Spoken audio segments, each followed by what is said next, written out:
La Facultad de Derecho da la más cordial bienvenida a todas y todos nuestros seguidores a la conferencia magistral John Rawls y las teorías contemporáneas sobre la justicia, cartografía de diálogo filosófico-político. Iniciamos nuestra sesión con el mensaje de bienvenida del doctor Raúl Contreras Bustamante, director de la Facultad de Derecho. Adelante, doctor. Muchas gracias, maestra Lorena Redondo. Muy buenos días, tengan todas y todos ustedes que nos están viendo en vivo. Estamos transmitiendo a través de la página oficial de la Facultad de Derecho de la Universidad Nacional Autónoma de México en Facebook Live. Esta mañana, organizados por el Seminario de Filosofía del Derecho, tenemos un verdadero banquete del conocimiento. Tenemos el gusto de tener como invitado a uno de los constitucionalistas más serios, más importantes, más leídos y más influyentes de esta época, el doctor Roberto Gargarella, quien nos va a hablar sobre otro gran constitucionalista, John Rawls, y su doctrina sobre la justicia como equidad. Déjenme decirles que el doctor Gargarella, que es abogado y sociólogo por la UBA, por nuestra hermana Facultad de Derecho de Buenos Aires, es quien ha estado produciendo ideas y ha estado generando muchos debates importantes. Yo quiero decirle a Roberto que agradezco mucho que la doctora Socorro Apresa haya tenido el acierto de invitarlo para que esté con nosotros esta mañana, aprovechando estas magníficas herramientas que la pandemia nos obligó a utilizar, pero que ahora están siendo de una gran utilidad, porque seguramente no sé en qué lugar del planeta esté Roberto, si esté en Buenos Aires o ande por Estados Unidos o por el Reino Unido, porque es un profesor itinerante, es un hombre muy inquieto y muy solicitado por las universidades. Yo quiero decirle al doctor Gargarella que en mi reciente investigación para obtener mi segundo doctorado en la Universidad de Salamanca, me permití citarlo en mi investigación, en este libro que escribió, que ya nos alcanzó la Constitución en 2020. Lo tengo citado porque a mí me gusta y coincido con el pensamiento de Roberto Gargarella de que ya los derechos sociales no tienen que ser vistos meramente como asuntos que tengan que depender de la buena voluntad o del presupuesto o de la visión ideológica de quienes gobiernan, sino que son ya verdaderos derechos fundamentales que sirven como derechos humanos y que pueden ser susceptibles de interpelar, de exigirse y de incluso judicializarse. Lo tengo citado, así que es un verdadero gusto que el Seminario de Filosofía haya invitado esta mañana a Roberto Gargarella. Y gracias, Socorro, por este gran acontecimiento que nos has dado, y escucharemos con mucha atención a nuestro amigo, en el entendido que quede como compromiso que ojalá la próxima vez lo tengamos de manera presencial aquí en esta facultad para poderlo homenajear y para poderle dar la bienvenida como se merece. Quedas en el uso de la palabra, Socorro, para presentar a nuestro invitado de lujo, y muchas gracias a todos y dispónganse a disfrutar de este verdadero banquete del conocimiento de derecho constitucional y de la filosofía del derecho. Gracias, Socorro.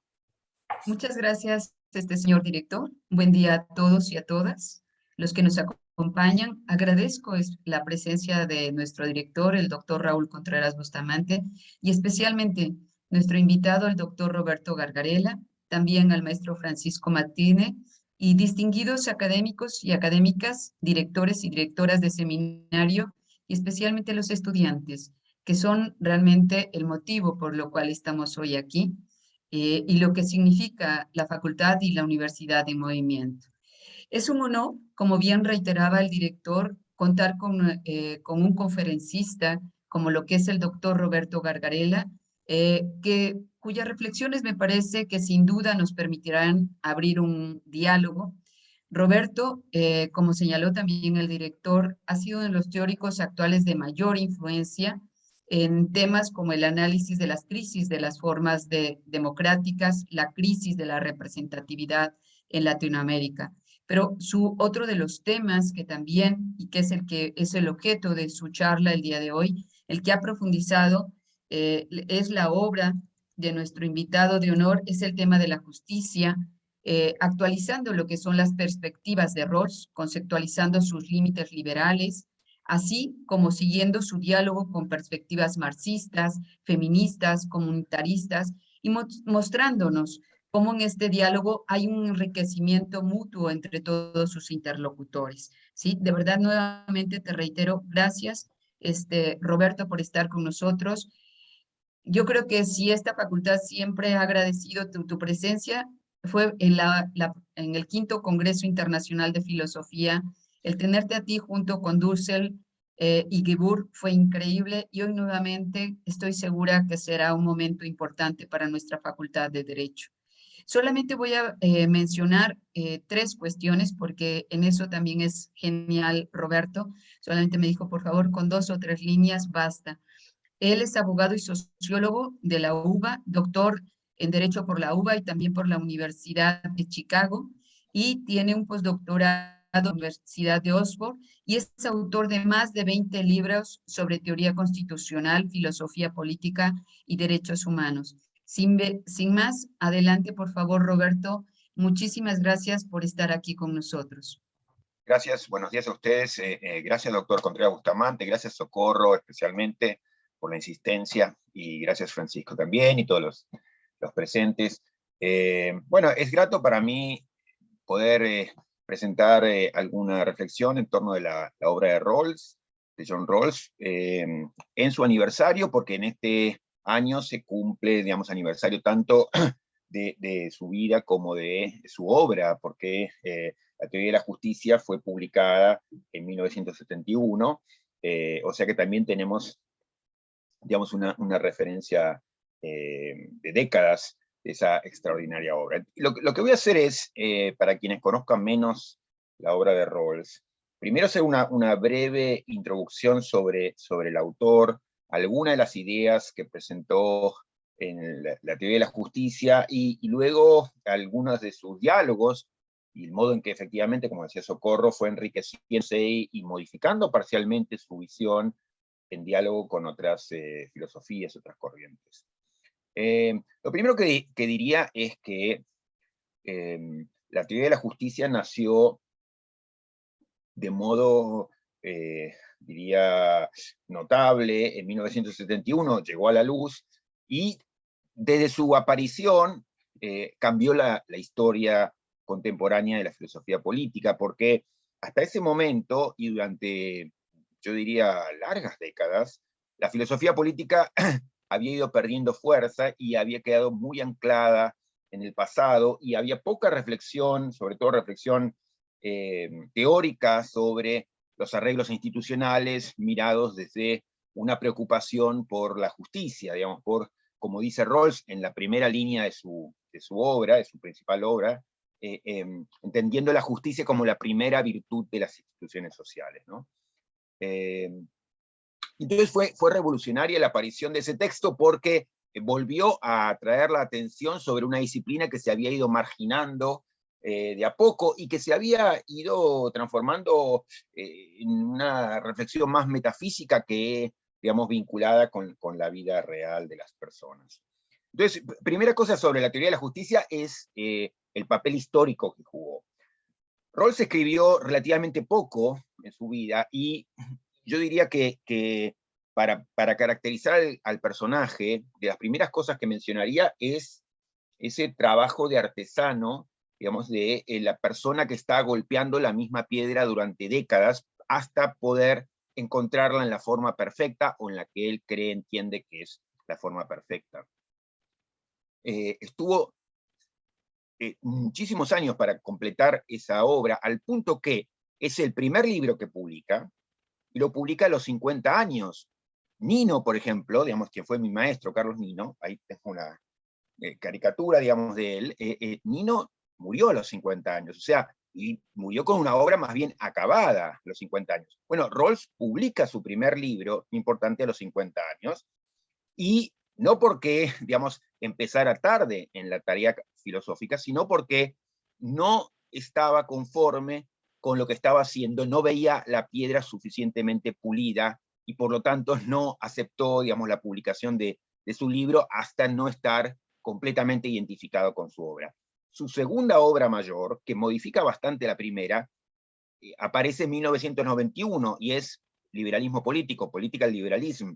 Esto es 20 años después de la primera, que fueron 20 años de debate con otros autores, en donde él recibió muchas críticas, pero entre otras cosas porque decenas de miles de personas se habían puesto a investigar sobre la obra de Rawls y a reflexionar a partir de ella, y, digamos, él modifica muchos aspectos importantes de su primer libro, pero su primer libro es el que cambia la historia, y, digamos, insistiría también con esto, el trabajo continuo de toda la vida, uno podría decir, toda la vida estuvo pensando en torno al mismo grupo de ideas, ¿no? O sea, fue toda una vida de reflexión sobre una misma línea de pensamiento. Hay autores que, por ejemplo, y eso no me parece mal, digamos, dedican su vida a abordar muchos temas diversos. Él básicamente estuvo trabajando toda su vida sobre una idea.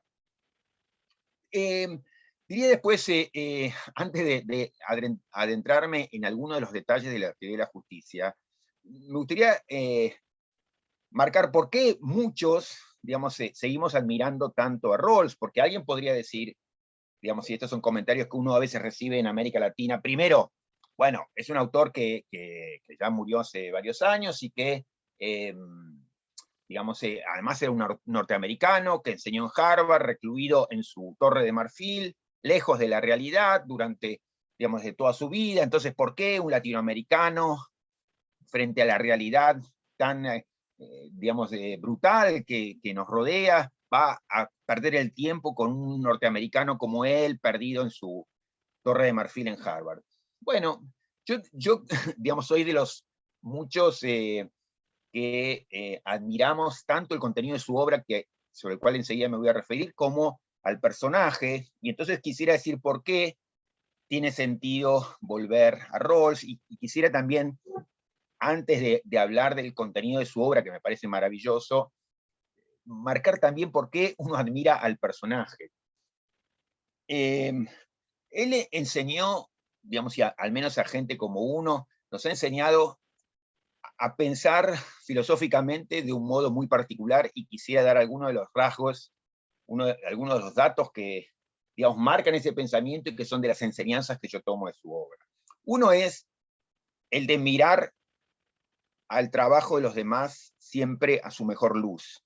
Él decía, digamos, que uno no entendía bien la obra que leía y no la criticaba bien si no era capaz, en primer lugar, de poner esa versión, ese texto, ese trabajo, ese libro que leía en su mejor versión.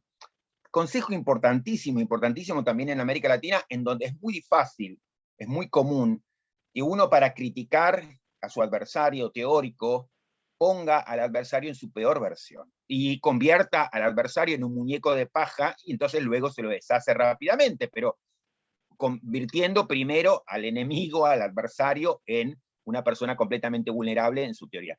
Rawls decía, no, hasta que no ponemos al que vamos a criticar en su mejor versión, mejor no avancemos. Segundo, digamos, él, digamos, poco después de su muerte se publicaron algunas obras que él había dejado casi completas, ahora si puedo lo traigo.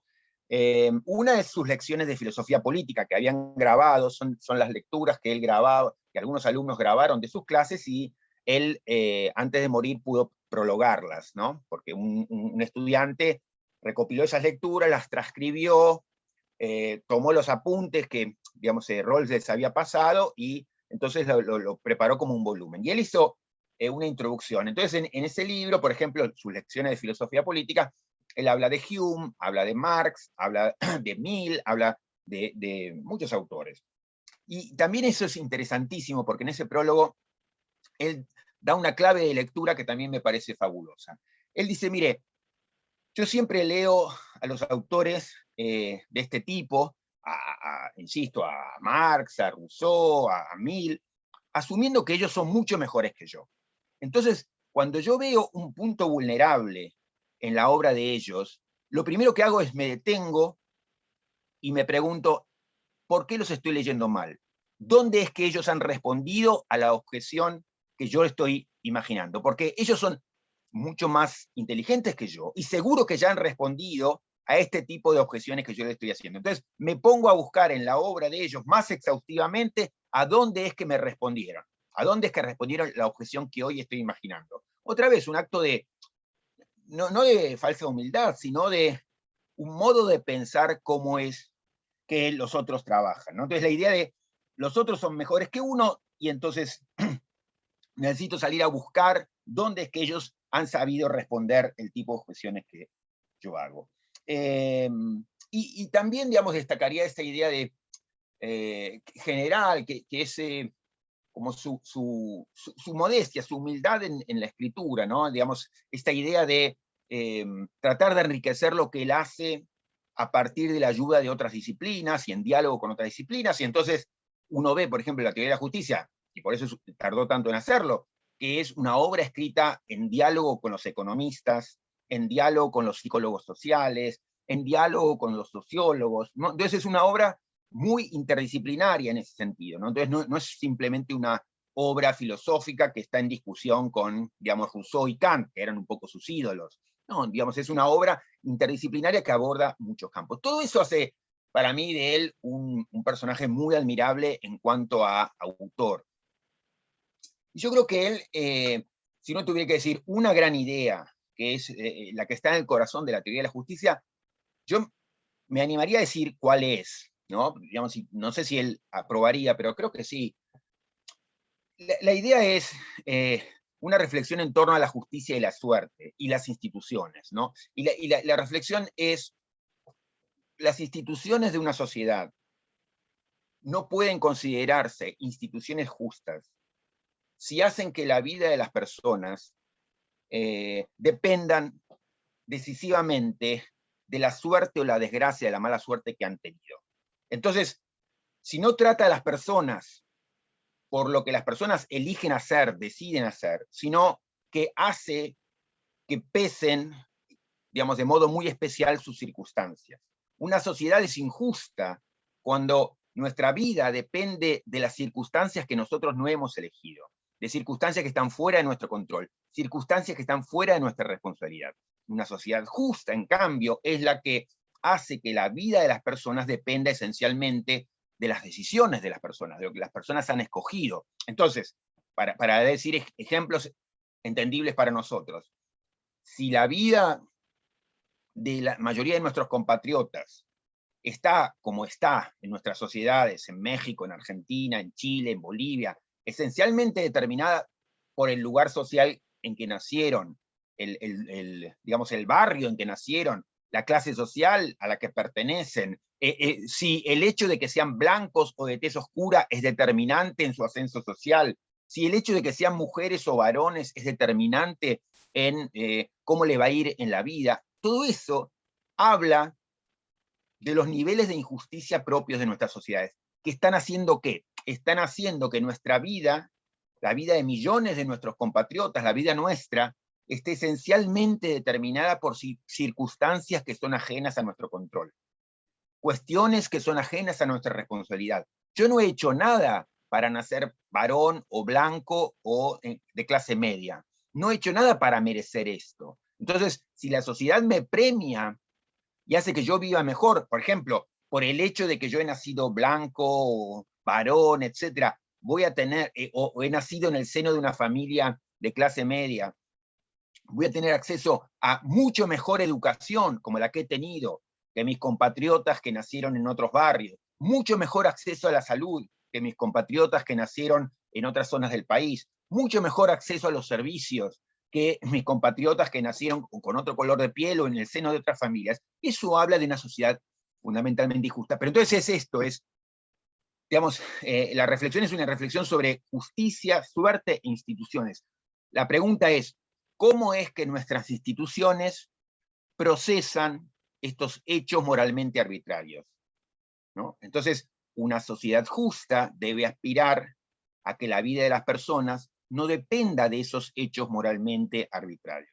El hecho de que, digamos haya gente puede nacer en distintas familias, o con un color de piel tal o cual, o varones o mujeres, o lo que sea, son hechos moralmente arbitrarios y, digamos, no son justos e injustos por sí. Lo que es justo e injusto es el modo en que las instituciones procesan esos hechos moralmente arbitrarios.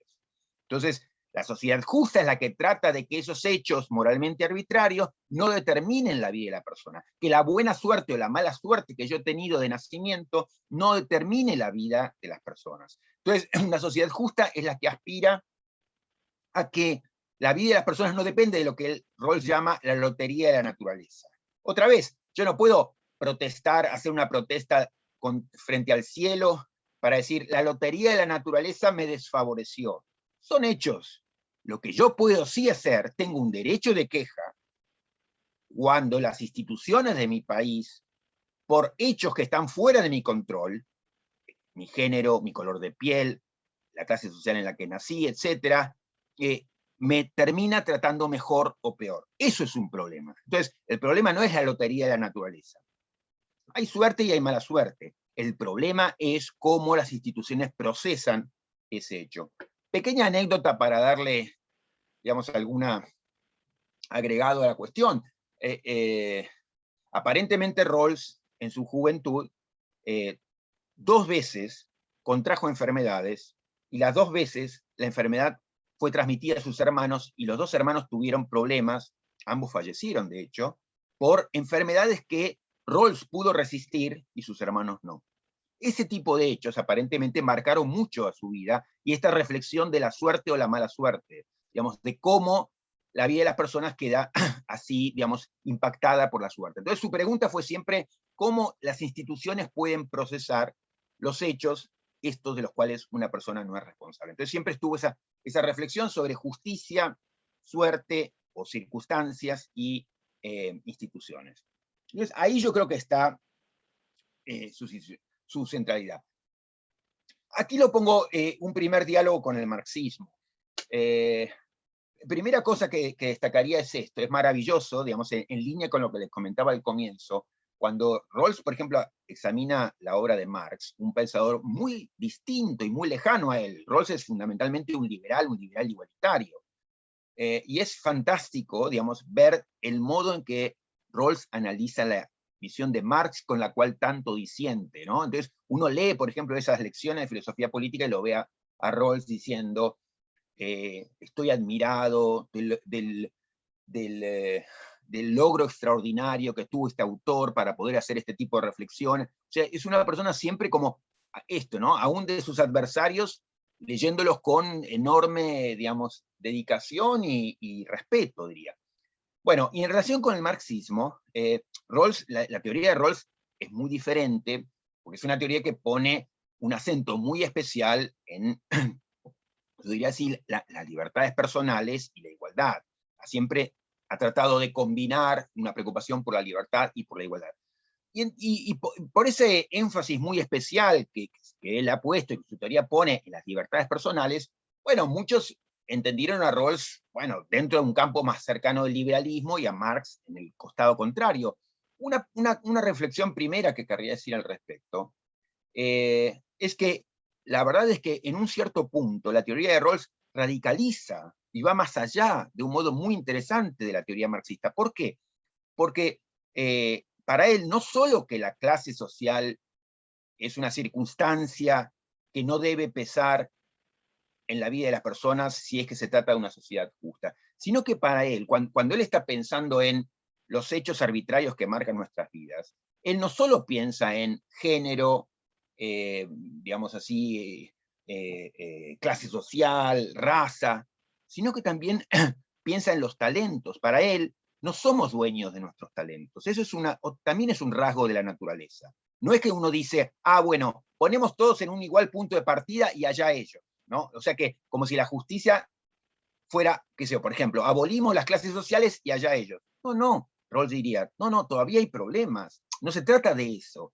Se trata de, otra vez, de cómo la justicia minimiza el peso de las circunstancias, y esas circunstancias también incluyen los talentos. No somos dueños de nuestros talentos, no somos merecedores del hecho de que yo, por ejemplo, corro muy rápido o pienso muy rápido.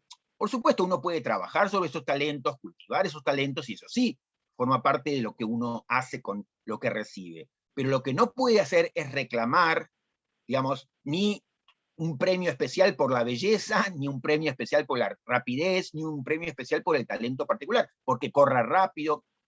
O sea, entonces, en ese sentido, digamos, la teoría de Rawls es capaz de ir más allá de una teoría como el marxismo. En relación con el republicanismo, que es una teoría que ha puesto mucho énfasis, por ejemplo, en el cultivo de la virtud cívica, etc. Bueno, Rawls también tiene una relación de cercanía y distancia. ¿Por qué? Porque por esta preocupación que tiene Rawls por las libertades personales. Entonces, él le preguntaría, como de hecho le preguntó al republicanismo, bueno, nos interesa mucho la virtud cívica, ¿no? El hecho de que la gente esté comprometida con su comunidad. Pero ¿qué es lo que estamos dispuestos y qué es lo que una sociedad justa debería estar dispuesta a hacer para que la gente se comprometa políticamente? Porque, por supuesto, no puede uno adoctrinar a las personas, ni hacerles un lavado de cerebro para que participen en política, ni sancionarlos si es que quieren dedicar más tiempo a la familia que a la política. Entonces, digamos, hay muchas coincidencias entre el pensamiento de Rawls y el pensamiento del republicanismo cívico, pero en él, el tipo de preocupación que él muestra por las libertades hace que él, digamos, también tenga resistencia sobre formas muy habituales del republicanismo. Por ejemplo, uno de los republicanos, digamos, más conocidos en la filosofía política contemporánea es Michael Sandel. Y Sandel dice, bueno, yo soy un republicano que acepto los riesgos que implica el republicanismo, por ejemplo, cuando decimos hay que cultivar la virtud cívica. Y sí, hay que hacer muchas cosas. Rawls le diría, bueno, pero no cosas que vayan contra las decisiones esenciales que quieren tomar las personas sobre sus propias vidas, ¿no? Entonces, ahí, digo, para decir algo sobre el debate Rawls y el republicanismo. Alguna reflexión sobre la igualdad, digamos, que es central en su trabajo. Rawls no pensaba la igualdad como igualdad de oportunidades, no pensaba la igualdad como mera igualdad de oportunidades, ni tampoco pensaba la igualdad como lo que a veces se llama starting gate theories, esto es, como teorías de que se levantan las tranqueras al mismo tiempo y todos estamos en el mismo lugar de largada. Como dijimos antes, él piensa la igualdad, digamos, en un modo más complejo que requiere que no solamente, digamos, hay una cierta igualdad inicial en términos de acceso a la educación, acceso a la salud, acceso a servicios básicos, sino también, digamos, que pensar cómo es que, digamos, se ajustan los recursos que uno tiene a lo largo de su vida para que, digamos, una persona, no por el hecho de haber nacido en un lugar, digamos, menos virtuoso o menos, digamos así, afortunado, pueda, digamos, quedar postergado en la carrera otra vez por cosas que esa persona no merece. Entonces, hay una idea de igualdad que no es ni mera igualdad de oportunidades, ni es, digamos, igualdad en el punto de largada, ni es igualdad en el punto de llegada, porque tampoco es la idea de que todos tenemos que llegar al mismo lugar. No, ¿por qué? Porque a dónde lleguemos tiene que depender esencialmente de nuestras elecciones. Y en esas elecciones, digamos, nuestra vida tiene que estar, digamos, los hechos que no controlamos tienen que ir perdiendo peso. Ese es lo que debe hacer, el mecanismo que debe hacer una sociedad justa.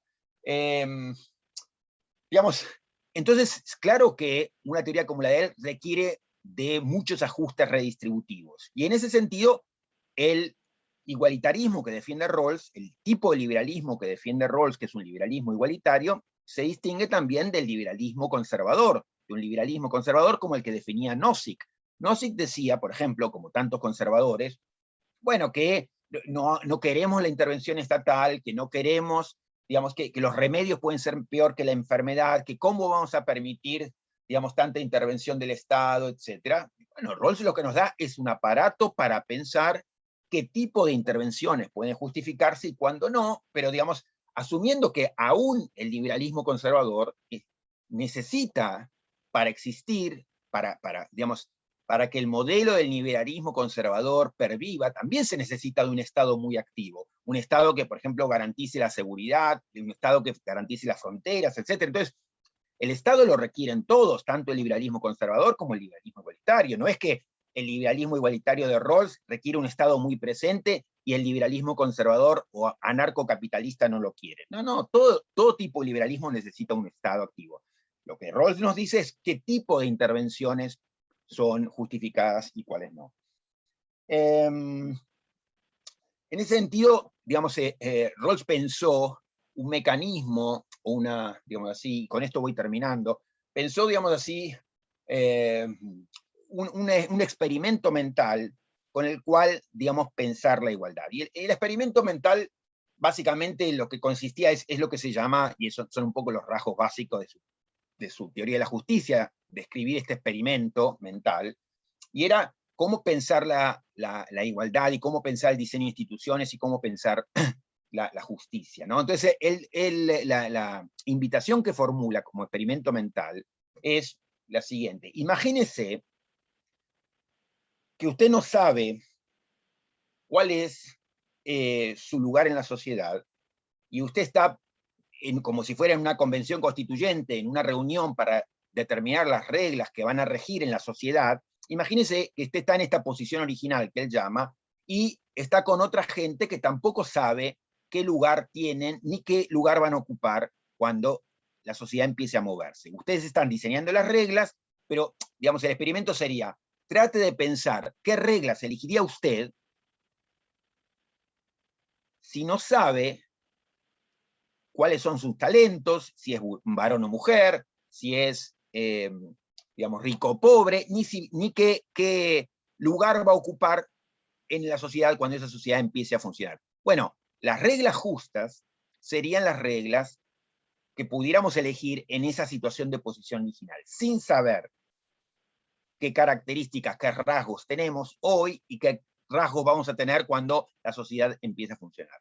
Entonces, ese es el imaginario que hay que hacer, ese es el experimento mental que hay que hacer. Y uno dice, bueno, uno puede decir, bueno, pero qué experimento tan ambicioso, qué experimento ridículo, pero cierro, digamos, comentando algunos casos judiciales en donde se ve que en la práctica, muy habitualmente, nuestros órganos de decisión toman decisiones sobre este tipo de cuestiones, pero, digamos, lo piensan del modo completamente opuesto a Rawls y en ese sentido de modo muy injusto. Les doy algunos ejemplos para que se entienda lo que digo.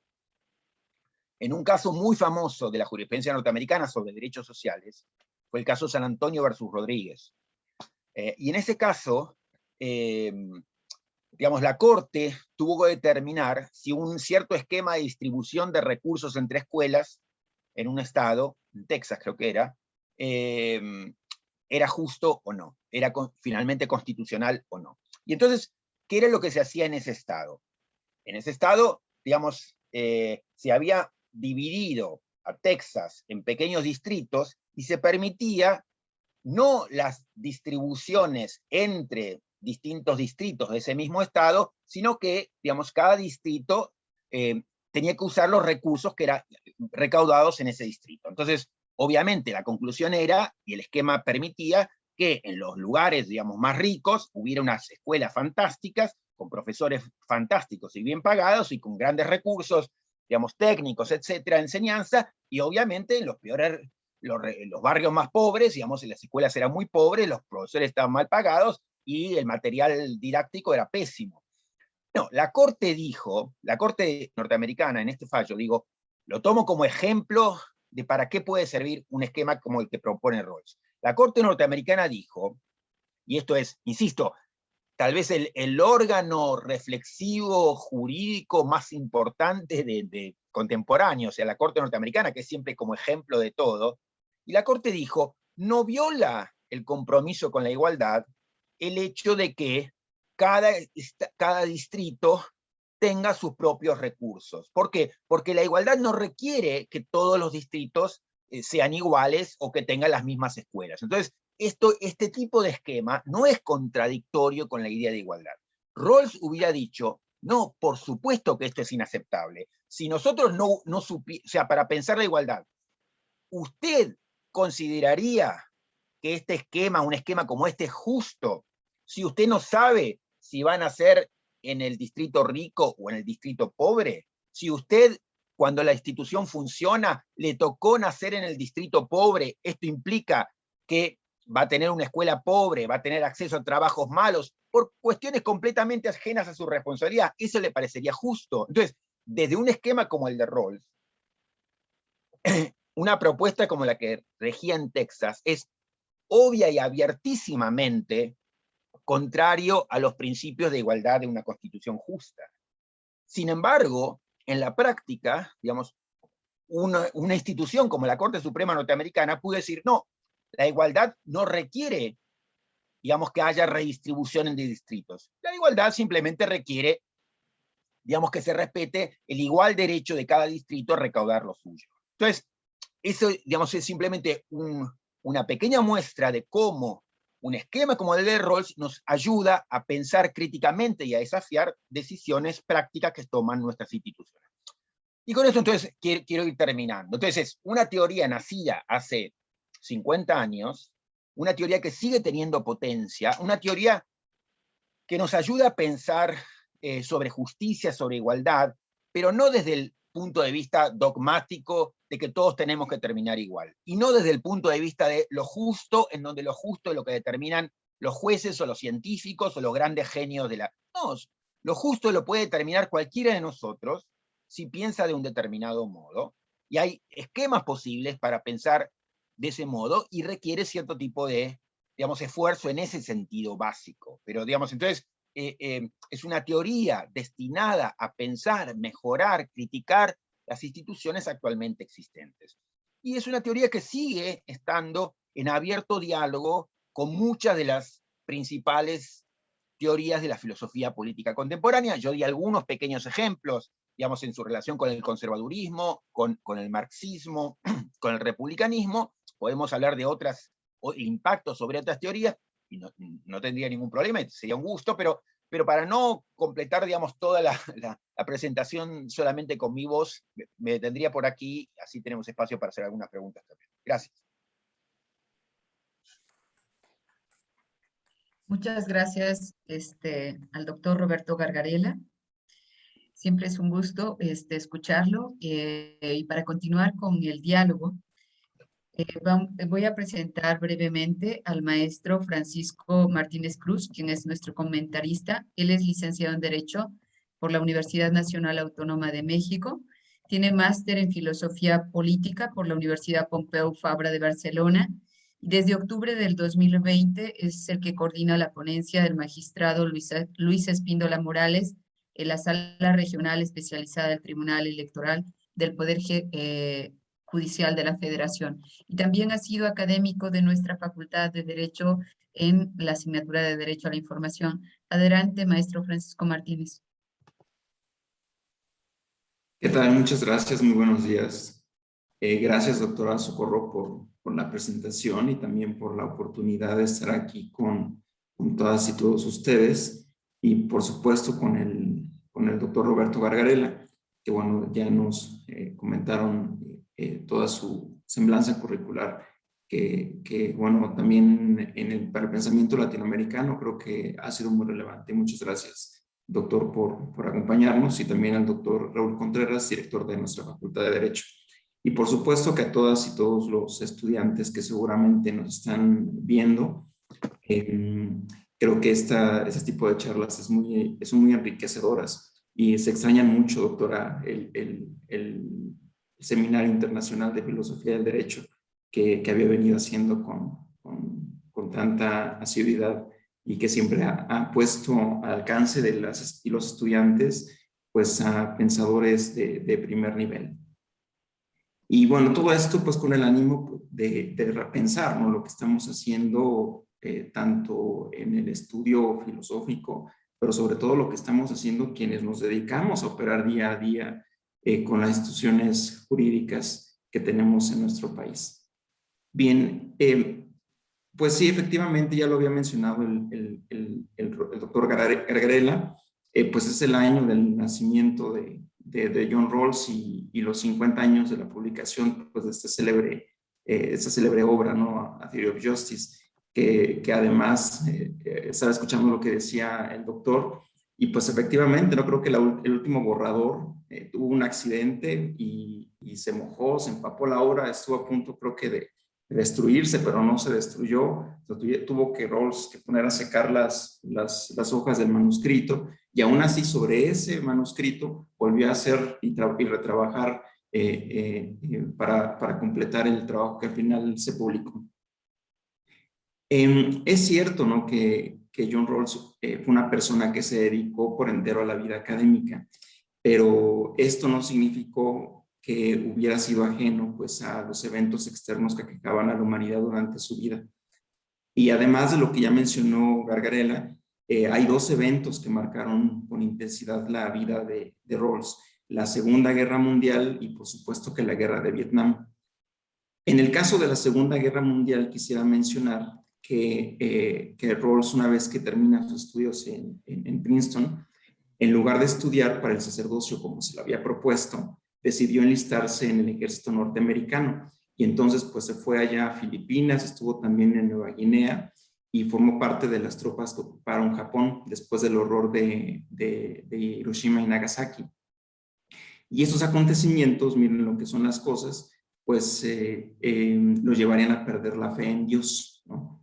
Incluso aquí quisiera citar, ¿no?, algo que viene mencionado en la biografía que escribió uno de sus alumnos, que es Thomas Pogge, en la biografía que pueden ustedes encontrar en internet.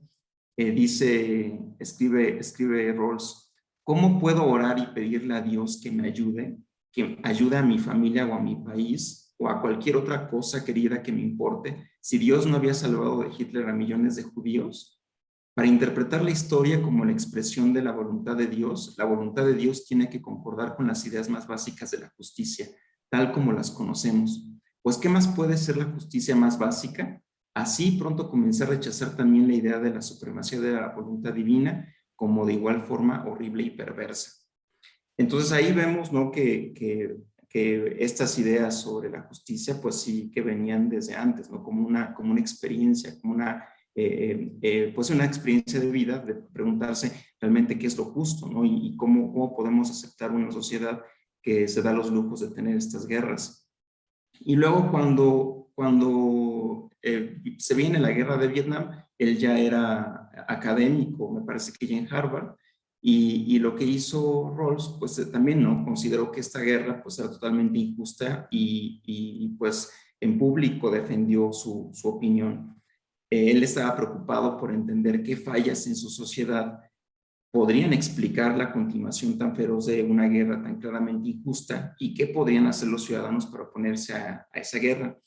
Rawls estimó importante fomentar una cultura política pública donde la desobediencia civil y la objeción de conciencia se entiendan y se respeten como apelaciones de la minoría a la conciencia de la mayoría. Y aquí vale la pena mencionar también que, aunado a lo que mencionó Gargarella sobre las enfermedades que contrajo Rawls y que enfermaron también sus hermanos, pues aquí, fíjense, en ese entonces había muchos jóvenes que no estaban dispuestos a prestar el servicio militar, que era obligatorio hasta los 26 años de edad. Entonces el Departamento de Defensa había decidido no reclutar estudiantes con un buen promedio académico, dando con ello a los profesores un poder y una responsabilidad pues inusuales. Una calificación reprobatoria podía causar que un estudiante fuera llamado a enlistarse en el servicio militar. Y entonces Rawls pensaba que esto pues era totalmente injusto, lo cual era totalmente aparte de la injusticia que ya la misma guerra significaba. ¿Por qué los estudiantes debían ser tratados mejor que otros, especialmente cuando los padres ricos tienen una ventaja significativa para asegurar una plaza para sus hijos en una u otra institución educativa? Si de alguna manera se debe forzar a los hombres jóvenes a que participen en la guerra, entonces por lo menos los hijos de los ricos y de los bien relacionados deberían compartir ese destino de manera igual al resto. Si no son necesarios todos los jóvenes aptos, entonces el número requerido debe ser seleccionado por suerte. Y aquí, pues bueno, véanse otra vez, ¿no? Esta idea que está detrás del libro de la teoría de la justicia, cuando se pregunta no solamente sobre si nacemos en la misma clase, ¿no? Si compartimos la misma condición de clase, sino también qué tipo de habilidades, qué talentos, con qué es lo que estamos naciendo, y si realmente somos merecedores, ¿no? Más bien, si las instituciones deberían procesar de manera diferente esas cualidades, esos talentos, esas circunstancias en las que nos tocó vivir, ¿no? Entonces, estos datos, ¿no? que menciono, y aunados a los que mencionó Gargarella, pues son importantes porque, contrario a lo que mucha gente piensa, quienes se dedican a hacer filosofía no son indiferentes ante los hechos sociales. De hecho, en gran medida son los detonantes, estos hechos, para que la reflexión comience. Y esto no puede ser de otra manera, cuando se trata de la filosofía política, entre cuyos objetivos se encuentra precisamente proporcionar los fundamentos para llegar a acuerdos ahí donde las profundas divisiones en la sociedad amenazan con el conflicto violento, ¿no? Que también era uno de los objetivos de la filosofía política, de acuerdo con John Rawls. Ahora, esta obra, ¿no? de la teoría de la justicia, pues sí es muy, muy relevante, que incluso decía Robert Nozick, ¿no? Que ahora los filósofos tenían que trabajar según la teoría de Rawls, o bien tenían que explicar por qué no lo hacían así, ¿no? Y esto pues básicamente por el elemento que ya mencionó Gargarella, que es sobre la redistribución incluso, ¿no? de la riqueza. No únicamente nos mantenemos con concebir a una comunidad de personas que tienen igual cantidad de derechos, sino que también nos tenemos que preocupar por la redistribución de la riqueza.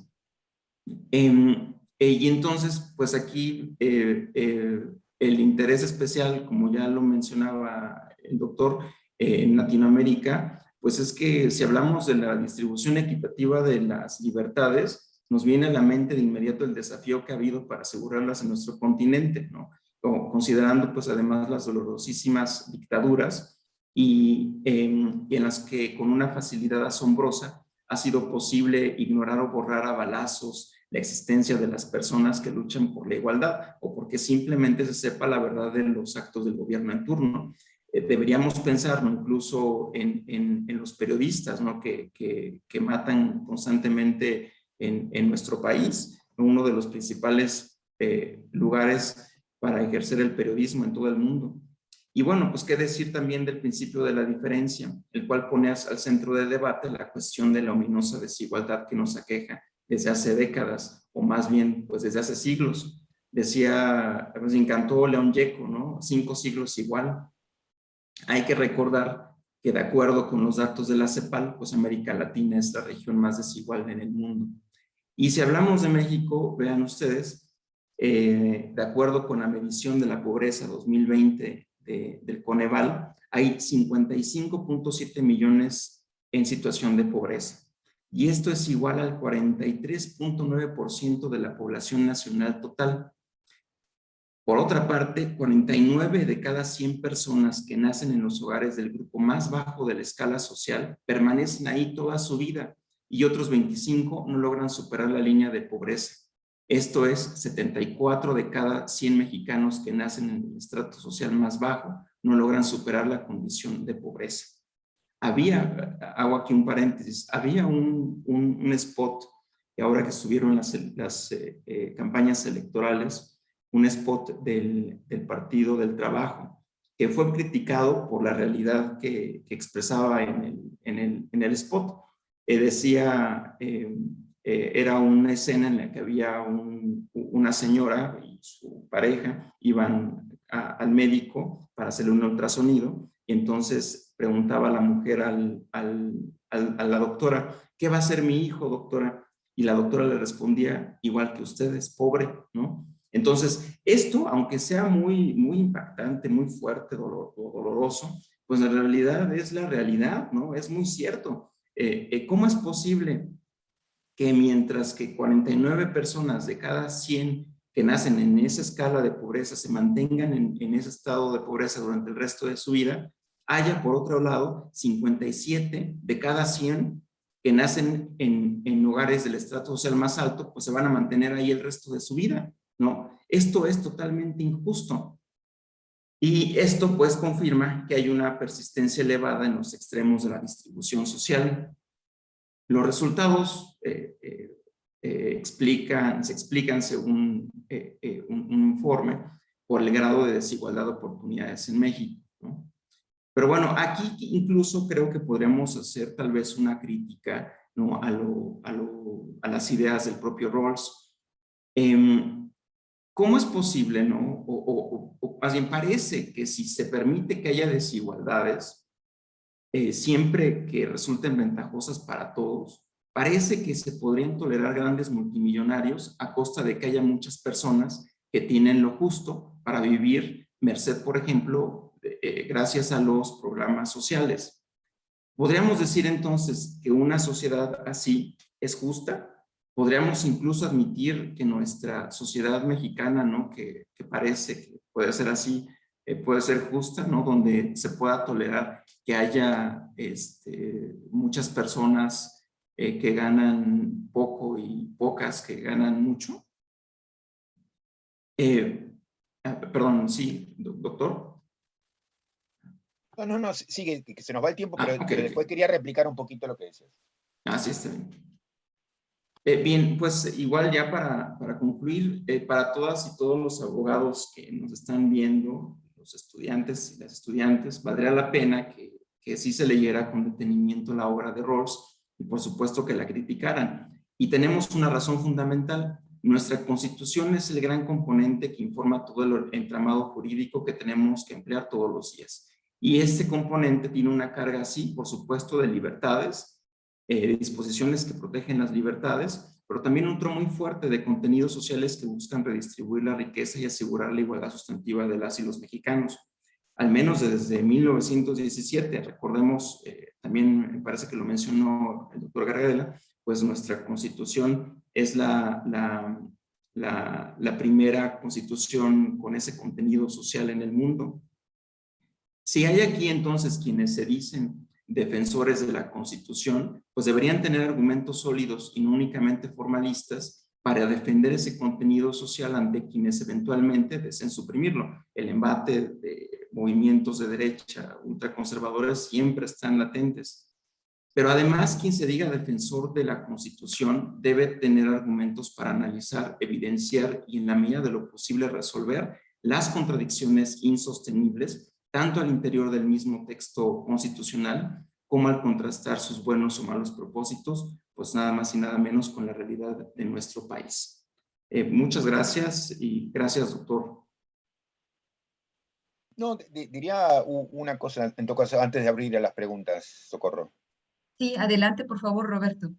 No, digamos, primero como que felicito y agradezco los comentarios de Francisco, que son comentarios a Rawls, y me parece que los datos, digamos, sí, biográficos que cita son interesantes. No, haría simplemente una precisión, que es un punto, digamos, sobre el debate que él abrió, sobre, digamos así, el modelo económico que tenía Rawls en mente.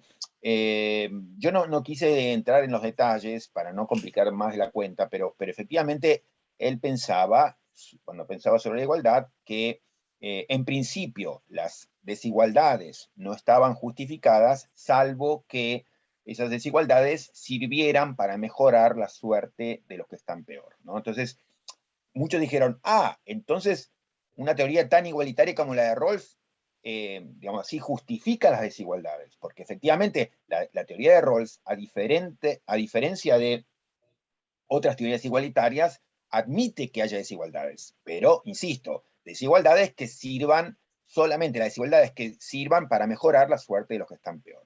Pero entonces, como él abre la puerta a algunas desigualdades, muchos dicen, hincan el diente ahí y dicen, ahí está, esto es Rawls defendiendo simplemente, digamos así, algunos impuestos a la riqueza y algunas cuestiones redistributivas, pero es más o menos mantener un modelo socialdemócrata clásico.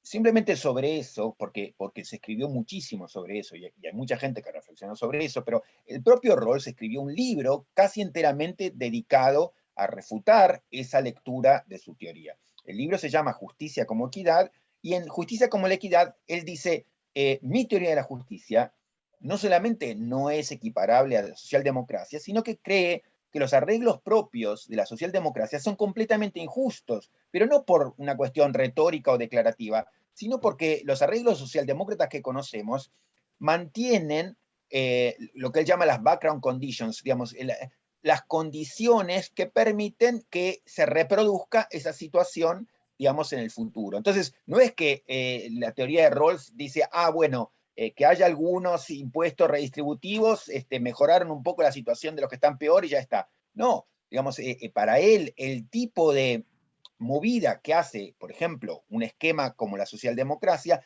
es completamente injusto e incompatible en sus términos, incompatible con la teoría de la justicia. ¿Por qué? Porque en una socialdemocracia se mantienen intactas las condiciones que permiten la reproducción de esa situación. Entonces, si la sociedad, si el esquema redistributivo y el esquema institucional nos sirve para desmontar esas reproducciones, ese esquema, como en la socialdemocracia ocurre, no es aceptable ni puede considerarse compatible. Entonces, él dice explícitamente, rechaza la teoría de la justicia, un esquema como el de la socialdemocracia. Digo eso porque efectivamente Francisco toca ese tema, que es un tema sobre el que se ha debatido mucho y sobre el que el propio Rawls, frente a la cantidad de argumentos que recibió al respecto, salió a aclarar y escribió un libro enteramente, digamos, dedicado a responder ese punto, ¿no? Pero bueno, es un punto bien importante. Si quieren, usamos unos minutos, Socorro, para responder alguna pregunta antes de cerrar. Sí, muchas gracias, Roberto. Gracias también al maestro Francisco Martínez por sus comentarios y por tu réplica, Roberto. Ahí me plantean la siguiente, hay varios comentarios en Facebook. Sí. Sin embargo, aquí en el chat tenemos la siguiente pregunta. Dice que quisieran escuchar tu postura sobre la siguiente idea. Me parece que desde la imaginación marxista puede argumentarse que el problema de garantizar ciertos derechos está íntimamente vinculado con formas y dinámicas capitalistas, que inherentemente generan formas de exclusión en función de su lógica de mercado. Como ejemplo, el derecho a la alimentación, cuyo principal obstáculo a nivel global es un modelo de producción insostenible y global y transnacional que ve al alimento como una mercancía y no como un bien indispensable para la vida. Un argumento marxista sería, por más completa, que sea una teoría sobre los presupuestos formales de la igualdad, o por la más amplia que sea su definición de igualdad. No podría ser una teoría material de justicia sin contener una crítica concreta contra las dinámicas de producción que desvalorizan la vida humana y tienen como consecuencia la existencia de estos espacios de exclusión. Este es uno Sí, de los mira, planteamientos. esta pregunta está básicamente respondida por lo que decía antes, pero además me parece que se basa en una cierta no lectura de la obra de Rawls, porque, digamos, Rawls no tiene el lenguaje marxista ni hace el tipo de críticas que haría, no sé, Althusser, pero es una teoría sobre las condiciones materiales, y esto que le estaba diciendo yo recién a Francisco, es una crítica, por ejemplo, a un esquema más justo que otros, como el de la socialdemocracia, pero la crítica que hace es justamente por este punto que creo que es Armando, está acusando a Rawls de no tomar en cuenta, que es, y que él toma perfectamente en cuenta, que es un esquema redistributivo, pero que sin embargo es inaceptable, y en ese sentido es criticable, porque mantiene intactas las condiciones de reproducción de esa desigualdad. Que en todo caso, con los impuestos, digamos, sobre los más ricos, lo que hace es permitir que los más pobres, digamos, tengan alimentación o vayan a la escuela, pero eso no tiene nada que ver con lo que dice la teoría de justicia. Entonces, me parece eso, que la pregunta se basa en una falta de empatía y a lo mejor de lectura de la obra de Rawls. Pero retomo ahí lo primero que decía cuando hablaba de Rawls, de presentar al que critico en su mejor versión. Me parece que este no es un ejemplo de eso. ¿Por qué? Porque presenta a Rawls como si, digamos, fuera un espantapájaro, digamos, que digamos, es una persona que seguramente era antimarxista y entonces no le importaba. No, para nada, digamos, es una persona, yo le diría seguir el consejo de Rawls, ir a ver en qué lugar de la teoría de la justicia Rawls responde a este tipo de comentarios. Mire, yo diría en muchos lugares, entonces salgamos a buscarlo. Por ejemplo, un libro entero, Justicia y la Equidad, hablando sobre el tema, ¿no? Muchas gracias, Roberto. Hay otra Sí. pregunta hecha, te felicita, es el doctor Sí. Gato. A ti también al maestro Francisco Martínez, y me plantea lo siguiente. Dice, quisiera formular un par de preguntas al doctor Garavera. La teoría de Rawls Mm. parece poner un claro acento en el aspecto redistributivo, lo que me remitió al pensamiento de Axel acerca Jones, del sí. reconocimiento. ¿Cómo deberían equilibrarse estos dos elementos en una teoría integral de la justicia? Es el primer planteamiento. Y en segundo lugar, ¿qué tanto peso tiene el déficit de reconocimiento en el contexto latinoamericano como asignatura pendiente para el logro de la justicia en nuestras sociedades? No, es una pregunta interesante. Yo creo que, o sea, la obra de Rawls es de 1971, él la corrige un poco, la precisa un poco en los años 90, y en los años 90 aparecen, o empezamos a conocer en Occidente textos como los de Honet y otras autoras, digamos, hablando de otros temas que van más allá de la justicia retributiva y que tienen que ver con el reconocimiento, ¿no? Y esto es reconocimiento de la diversidad, reconocimiento en sociedades multiculturales. Entonces yo diría, hay muchos aspectos de la teoría de Rawls que dan cuenta de ese tipo de preocupaciones, de cómo, por ejemplo, digamos, la intuición básica, ¿no? De hay un problema y es un problema de justicia. Si en una sociedad multicultural, pongamos, yo que formo parte de una minoría lingüística, tengo más dificultades que los demás para lidiar con el Estado o para acceder a la vida pública, porque hablo una lengua minoritaria, digamos, esa lengua minoritaria me dificulta entender lo que todos los demás entienden. Entonces, hay muchos recursos, hay muchas herramientas en la teoría de Rawls para dar cuenta de preocupaciones que aparecieron, digamos, como propias de las sociedades multiculturales y que aparecieron en los años 90. Pero sin embargo, digamos, diría, hay muchos temas que autores como Honet pusieron sobre la mesa y que yo creo que un buen rawlsiano debería retomar para, digamos, como sacarle punta al lápiz, ¿no? Como para precisar efectivamente de qué manera se puede dar cuenta de ese tipo de preocupaciones. De algún modo, digamos, un discípulo lejano de Rawls, que fue el canadiense Will Kimley, que en realidad fue un discípulo de Ronald Dworkin, pero en ese sentido muy rawlsiano, trató de dar una continuidad del pensamiento de Rawls en relación con sociedades multiculturales y, digamos, con mucha presencia de minorías y grupos reclamando por el reconocimiento. Entonces, ha habido algunos intentos de dar cuenta, pero, digamos, es una pregunta relevante la que hace. Agradezco. Gracias, Roberto. Gracias a todos y a todas. Señor director, muchas gracias por estar aquí con nosotros, a todos y a todas. De verdad, Roberto, siempre es un lujo tenerte aquí. También al maestro Francisco Martínez, a los académicos y académicas que nos acompañan, sí, y a los estudiantes especialmente, que son ese motor en movimiento. Doctor Raúl, adelante si quiere, por favor. Gracias, Socorro. Bueno, pues como lo ofrecimos, ha sido un banquete exquisito del conocimiento.